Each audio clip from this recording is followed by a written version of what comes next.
Saludos. Yo soy Julio M. Schilling y este 20 de mayo de 2020 se cumple 118 años de aniversario de la independencia de Cuba.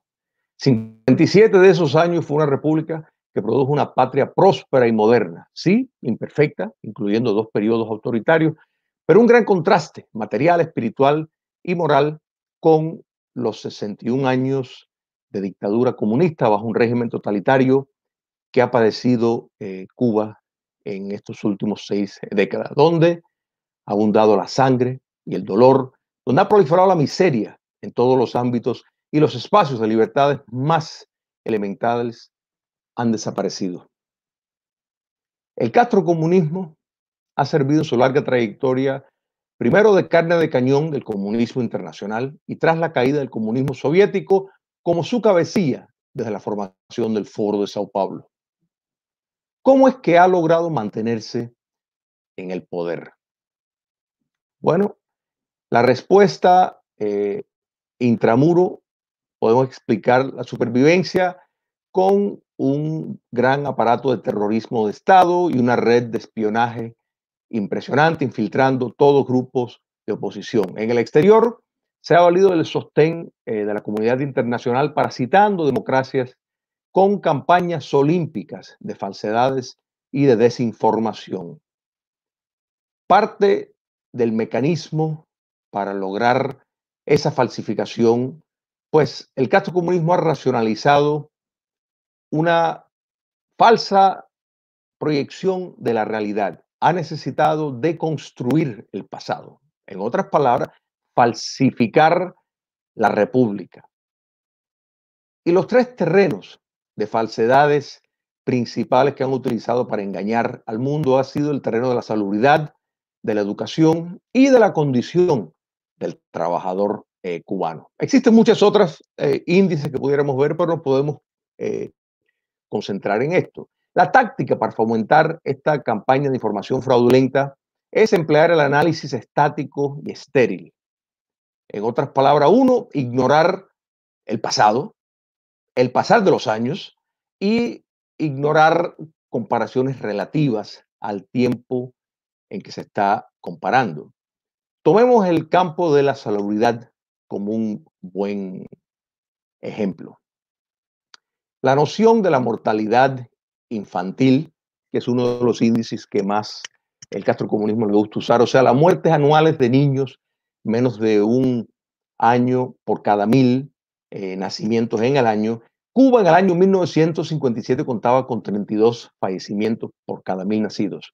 Esa cifra es más baja que la de Francia, Bélgica, Austria, Japón, España, Italia y Luxemburgo.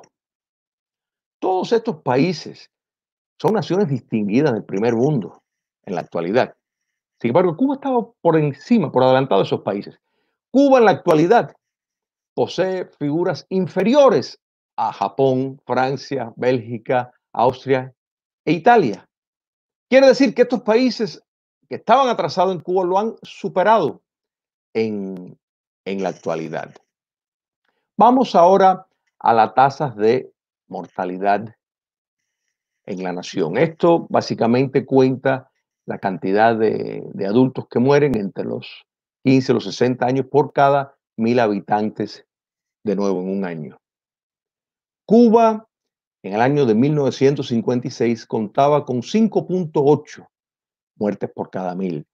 Esa cifra era más baja que Finlandia, que los propios Estados Unidos, que Suecia, que Islandia y que Israel. Y estamos usando solamente algunos de los ejemplos. Pudiéramos abarcar con mucho más casos. Médicos per cápita, que esto ha sido otro de los fraudes, uno de los grandes negocios del régimen. Si miramos los médicos por cada 1000 habitantes, pues vemos que Cuba en el año 1957, con 1.01, tenía más médicos que Noruega, que Suecia, que Gran Bretaña, que Finlandia, que Irlanda, que España. Repito, todos países del primer mundo, respetado y admirado por toda sociedad civilizada. El campo de la educación ha sido otro terreno falseado totalmente. Si miramos las tasas de alfabetización, en otras palabras, el porciento de personas mayores de 15 años que podían leer y escribir, vemos cómo Cuba en el año 1953 contaba con el 78% de su población que podía leer. Hagamos una comparación. Por ejemplo, en el año 1950 Bolivia contaba con 32%, República Dominicana con el 43%, Brasil con 49% de sus poblaciones que podían leer y escribir. Cuando miramos en la modernidad, vemos que tanto Bolivia como la República Dominicana, como Brasil, todos poseen más del 90% de cifras donde sus poblaciones pueden leer y escribir. En el caso de Bolivia casi se ha triplicado esa cifra en esos años. ¿Dónde está la superioridad del castrocomunismo en la educación cuando estos países lo han logrado? Si miramos la educación superior, el porciento de personas por cada 1.000 habitantes que tenían una entrada en un colegio de enseñanza superior, Cuba en el año de 1957 contaba con 3,5% de su población. Eso era 2 veces más alto que lo que tenía Japón, 3 veces más alto que lo que tenía Francia, 4 veces más alto que lo que tenía Italia, Alemania y 5 veces más alto de Inglaterra. Estos récords públicos.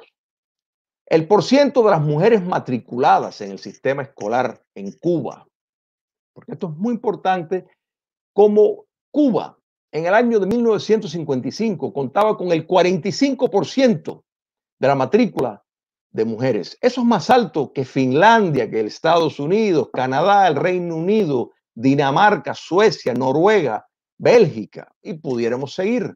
Quiere decir que la mujer cubana tenía más acceso a la educación que todos estos otros países distinguidos que he mencionado.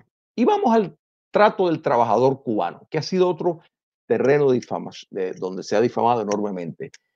En cuanto a la remuneración laboral del trabajador cubano, el porciento del Producto Interno Bruto que se dedicaba a la remuneración, en otras palabras, lo que Cuba producía y el porcentaje que le dedicaba a sueldos de los trabajadores cubanos, en el año 1956 era el 64%.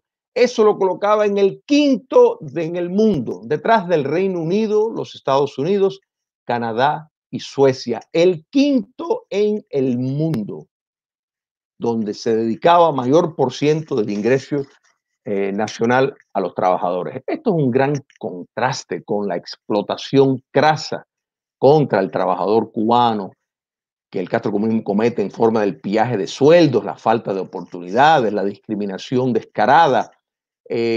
Todo esto es la realidad del trabajador cubano. Si miramos los trabajadores en el campo de la agricultura, en cuanto a los salarios diarios que recibían, vemos cómo aquí también el trabajador cubano en la era republicana gozaba de privilegios no encontrados hoy. En el año 58, con $3 diarios, que era un poco más de la mitad de lo que se percibía en los Estados Unidos, sin embargo, era más alto que lo que ganaba un campesino en Alemania Occidental, en Irlanda e en Dinamarca.